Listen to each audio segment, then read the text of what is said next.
Teman-temanku, saudaraku sekalian seluruh Nusantara, mari bersama menemukan diri dalam meditasi menekung 28 September 2021 di Mula Indonesia. Untuk pendaftaran ada di bawah sini. Ikuti, jangan sampai terlewatkan. Terbatas.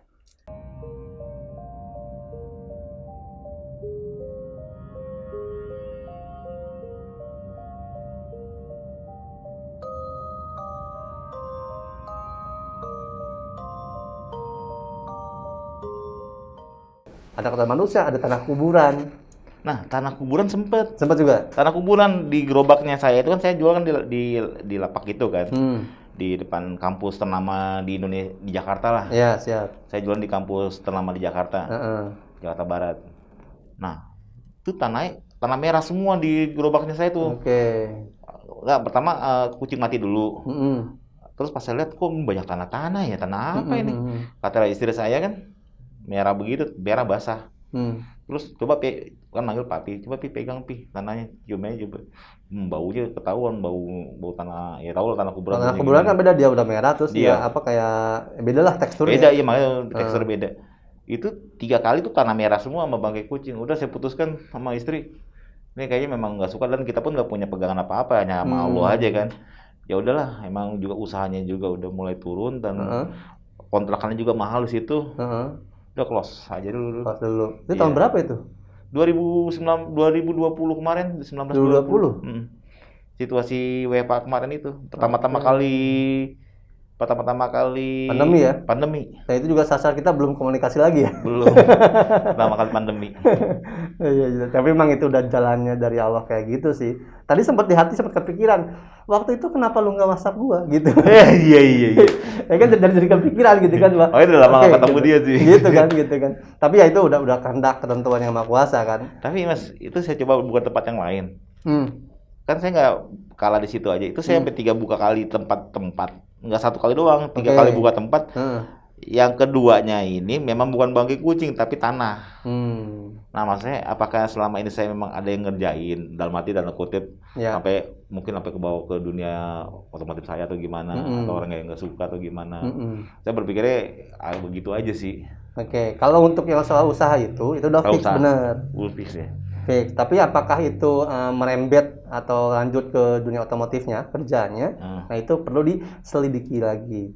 Perlu diketahui lebih mendalam, perlu dikaji lagi, dan mengajinya itu tentunya dengan proses. Dan terus dilakukan bersamaan suami istri.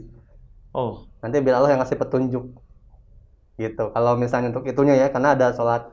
Pertama sih kalau yang saya saranin ada sholat tobat dulu. Sholat tobat bareng-bareng itu sebelum jam 12 malam tuh. Entah jam 11.55. Sholat tobat ya? Sholat tobat, berdua udah sholat tobat, terus sholat hajat. Nah, sholat hajat. Nah, di hajat inilah selesai sholat hajat diutarakan keinginannya apa, terus apa segala macam. Kalau tobat mohon ampun, di hajat itu adalah menyebutkan keinginannya apa, lalu istikharah ditunjukkan gitu, mohon ditunjukkan. Insya Allah kalau memang benar itu ada pengaruhnya ke pekerjaan yang di Toyota, maka biar Allah sendiri yang menunjukkan. Karena kalau misalnya gua nih Mas yang bilang, nanti lu mah tersugesti. Gua menghindari pengarahan, gua menghindari doktrin dan dogma. Walaupun di sini gua udah ada, tapi gua nggak boleh ngomong. Apa tuh? Yang nggak boleh diomongin. Itu nanti biar Mas tahu sendiri, biar Mas jalani sendiri dengan istri, biar murni. Karena gue, mohon maaf nih Mas, mungkin sobat Mula juga mungkin kalau lihat beberapa orang lain di sana, dia kan selalu belak-belakan, Mas tuh gini, iya bener gini gitu. Kalau gue enggak. Kenapa? Karena itu akan sama aja gue mendoktrin lu, mendogma lu, mensugesti lu. Sedangkan ini ngomongnya saya merinding. Merinding ya? Iya, nggak tahu. Bagus. Kalau merinding berarti AC dingin ya? Ini deket banget sama AC soalnya. Nggak, benar merinding. Gitu. Nah, nanti mungkin off the record ya, arahannya nanti selesai ini. Karena satu permasalahan, satu perorangan itu beda-beda permasalahannya. Gitu. Beda juga, solusinya beda juga. Atau sebenarnya kalau saya ambil tarik ulurnya nih, kronologisnya nih, sejarahnya ya. Pernah nggak nyakitin orang atau bikin orang sakit hati atau apa? Karena ini sebenarnya saya nggak mau masalah pribadi keluarga ya. Oke. Ini nggak apa-apa, fine nih, diomelin. Masalah keluarga. Nggak apa-apa dah ya. Tanah Abang, Mas. Tanah Abang? Tanah Abang, ada 4. Dia dari paling atas sampai turun. bawah. Oke. Nah itu makanya tuh saya pikir kok berlanjut kena di saya juga, atau saya pikir ini kenapa kena di saya juga, berpikir begitu. Oke. Dulu saya waktu nikah sama istri saya itu tuh usahanya luar biasa tuh Tanah Abang tuh, sampai punya 4 tempat.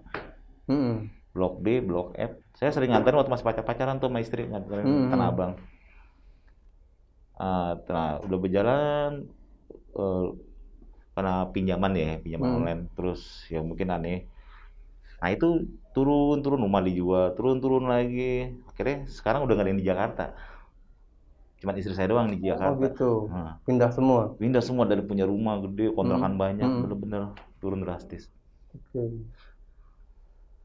Nah, yang mungkin kita bisa ambil hikmah dan pelajaran dari ceritanya Mas Dedi ya Sobat Mula ini, bahwa segala sesuatu itu memang jangankan harta benda, usaha atau apapun itu, yang ada dalam badan kita sendiri pun itu bukan milik kita. Kita hanya hak guna pakai aja. Suatu ketika yang Maha memiliki mengambilnya, maka hilang. Kalau kita hidup, maka nyawa kita diambil. Manusia akan selalu merasa kehilangan ketika dia merasa memiliki. Jadi kalau kita merasa memiliki pasangan, siap-siap pasangan kita akan hilang, ya. Kalau kita merasa memiliki anak, pekerjaan, siap-siap pekerjaan anak juga akan hilang, gitu. Nah pelajarannya adalah di sini gini, apapun yang terjadi, ketentuan yang Maha Kuasa adalah terjadi ketika pilihan manusia itu sendiri ada pada kepastiannya. Jadi ketika manusia suka bilang gini, semuanya diatur sama Allah, gitu kan? Tapi ingat, Allah bilang, aku tidak akan merubah nasibmu kalau aku tidak merubah nasibmu sendiri. Nah, itu. Gitu kan? Nah, ada manusia yang diuji dengan harta berlimpah, usaha maju. Ada manusia diuji dengan kekurangan. Dua-duanya ujian. Namun manusia jarang bisa menangkap bahwa kaya, bahagia, harmonis, banyak harta, itu pun ujian. Mereka nyebut nikmat. Ketika sengsara, penuh kekurangan, disebutnya ujian. Padahal dua-duanya juga sama. Sama-sama ujian ya. Justru nikmat yang paling dahsyat ketika Allah mengistimewakan hambanya, itu adalah ketika hambanya diuji terus-menerus, ada dalam siksaan, ada dalam terpurukan, kesedihan. Allah tuh suka bagi orang yang berdoa. Gitu. Nah, kita ambil positifnya aja. Posisinya Mas Dedi sekarang, siapa tahu Allah tuh lagi sayang banget sama Mas Dedi. Allah lagi nyiapin buat Mas Dedi dan keluarga suatu tempat yang derajatnya jauh lebih tinggi daripada sebelumnya. Amin. Mungkin rezeki yang dulu, usaha yang dulu, ada sisipan-sisipan, tempelan-tempelan yang Allah nggak ridhoi, sehingga dihilangkan, sehingga diambil. Iya. Nah, kalau Mas Dedi dan sekeluarga menerima dengan baik, ini kasih sayang Allah, cara Allah menyayangi keluarga Mas dan Mas dengan cara yang berbeda, berbentuk kesadaran diri. Insya Allah kalau diterima dengan sadar, sabar, yakin, nanti Allah akan naikkan derajatnya ke posisi yang lebih mulia. Positifnya ke situ, tapi tetap kita usaha, kita ikhtiar, karena diharuskan, diwajibkan manusia berikhtiar. Seperti itu. Perkara itu ada hubungannya atau tidak, nanti. Seperti itu. Yang pasti Mas Dedinya sendiri dulu harus berdamai dulu dengan dirinya, berdamai dengan keadaan, jangan selalu menyalahkan diri sendiri untuk konsumsi diri sendiri tidak apa-apa. Tapi menyalahkan diri sendiri selalu dalam kondisi itu yang tidak baik. Gitu. Jadi kalau menyalahkan diri itu adalah untuk introspeksi. Bukan menyalahkan diri dalam terus meratapi terus aduh ya gua gini. Jangan. Bukan gitu. Kita harus selalu memperbaiki diri dari apapun. Entah dari cara berpikir, berucap, bertindak, segalanya. Semoga apa yang terjadi itu memang benar cara Allah untuk memuliakan dan menghapuskan dosa-dosa semuanya. Seperti itu. Itu sih yang tadi dapatnya. Nanti sisanya off the record ya. Off the record aja nanti sisanya. Karena ada satu hal yang memang harus disampaikan di sini online, ada hal yang nggak boleh nih. Ya, karena begitulah. Nanti sampainya. Gitu. Mungkin ada lagi yang mau ditanyakan atau di-sharing lagi yang bisa di-onerin nih. Sebenarnya banyak sih Mas, kalau kita balik ke zaman. Kenapa lu jadi panggil gua Mas? Mas, manggil biasa ya. Ini kan manggil Mas sih tadi kan. Bang Reja apa ya manggil ya? Ja aja ya. Ya samakan dulu aja, lu kan gua kan umur gua di bawah lu, Mas. Oh, masa. Jadi gini Ja. Ya sebenarnya kalau masalah misteri itu dalam arti kejadian itu banyak ya. Kayak ini kita bicara yang di showroom atau yang yang tadi saya bilang tuh yang ini sebenarnya boleh di ini kan Apa? Seandainya apa mempengaruhi sama salah keluarga yang pernah main-main kayak gitu nggak sih? Ada ngaruhnya nggak sih? Ada. Hah? Ada. Nggak, saya mau ngomong takut. Iya, makanya yang itu nanti off the record aja. Iya. Gitu. Ada, nanti dijabari lah Jadi off record ya. Iya, itu dia. Jadi mempengaruhi di sana kadang-kadang. Iya, ada satu hal gini aja deh, biar Mas agak tenang batinnya. Ada satu hal yang harus dinetralisir. Satu orang atau nih contoh ya. Ruangan ini aja. Ada TV, ada cangkir, ada ini, ada kita. Ada handphone. Kalau ini nih, taplak mejanya aja kita tarik. Ini ngerapi. Semuanya ikut kan? Semuanya ngikut kan? Iya. Ya kan? Terus kita nangkapnya ini berlebihan. Mungkin ya. Kita berdiri sembarangan nenggol ini. Iya. Ya kan rusak semuanya. Iya. Nah, jadi ada satu hal yang ininya harus dibenerin nih. Gitu. Saya nggak nyebut orangnya, personnya ya. Iya, nggak mau. Saya juga ada satu hal yang harus dibenerin. Iya. Harus dinetralin, harus kalau istilah di Nusantara sebutnya diruat. Diruat gitu. Iya. Gitarin. Nanti insya Allah kalau memang Allah mengendaki, semesta juga merestui, nanti saya sowan lah mampir ke rumah ngobrol gimana baiknya. Boleh Bang. Gitu. Lebih lega. Iya. Agak lebih lega plong ya kan. Iya karena ketika ya gini. Ya mungkin ini udah lama nggak ketemu ya kan. Tapi ya kayak gini ngobrolannya. Bahkan tadi ketika ngobrol briefing juga udah Mas stop, jangan ngobrol di sini, terakhir sana gitu kan. Iya. Karena emang konsepnya gini, ya kalau nggak percaya tanya Bayu dulu. Ya kan kita nggak pernah ngobrol duluan kan. Nggak pernah di setting ya ntar gini ya. Enggak. Biar natural, alami kayak gini. Iya. Suasana pun alami kan keluarnya. Ya, bener makanya. Iya, tapi kalau misalnya mau nangis nggak apa-apa sih, jangan malu sama badan. Nggak apa. Gitu. Beda kan atmosfernya kan? Iya, nggak apa. Nanti lah ya, nanti insya Allah ya kita atur jadwal lagi. Untuk kelanjutannya, karena ketika hal yang seperti ini itu butuh penanganan juga selanjutnya gitu. Insya Allah jika memang ini ketentuan yang maha kuasa untuk menjadi jalur perantara, nanti ke sana lah insya Allah. Oke. Gitu. Gimana? Makasih loh Mah.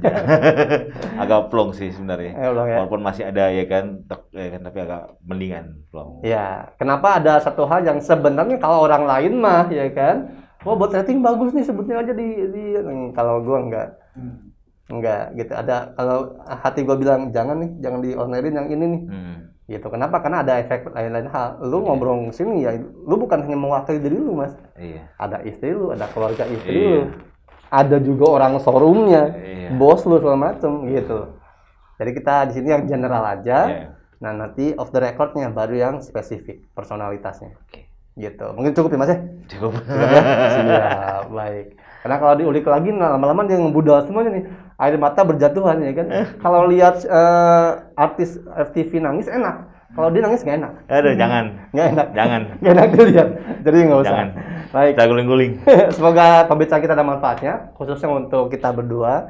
Umumnya untuk yang menyaksikan bahwa sejatinya diulangi lagi bahwa segala sesuatu yang ada pada diri kita itu bukanlah milik kita, itu semua hanya hak guna pakai. Jadi kapanpun yang maha memberi, yang maha memiliki ingin mengambilnya, maka akan diambil. Perkaranya adalah siap tidak kita ketika waktu itu diambil. Kebanyakan manusia tidak siap saat itu diambil karena merasa itu milik pribadinya, padahal bukan. Maka kita siapkan diri kita untuk selalu siap kapan yang dititipkan ke kita akan diambil oleh yang punya aslinya. Saya Reza Rahasia, terima kasih Mas Dedi, terima kasih Mulai Indonesia, Citos juga. Sampai ketemu lagi di podcast mantra selanjutnya. Tetap jaga hati, jaga pikir, jaga rasa, dan jangan takut. Salam damai, seluruh alam.